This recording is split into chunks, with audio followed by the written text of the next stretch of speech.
अस्सलाम वालेकुम नाज़रीन। हज़ूर सल्लल्लाहु अलैहि वसल्लम की हज़रत अबू ज़र ग़फ़ारी रज़ी अल्लाह ताला अन्हु को 7 नसीहतें। नंबर 1, मस्कीनों से मोहब्बत रखना।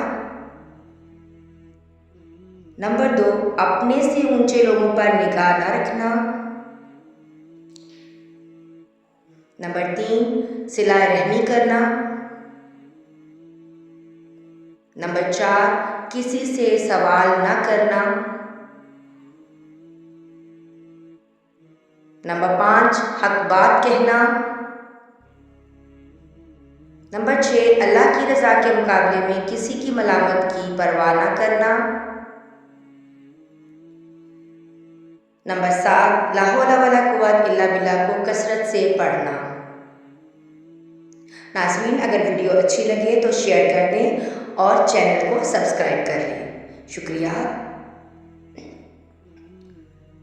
अगली वीडियो तक के लिए अल्लाह हाफिज़। अपना बहुत सा ख्याल रखिएगा और चैनल को सब्सक्राइब कर दीजिएगा। वीडियो देखने का बहुत शुक्रिया।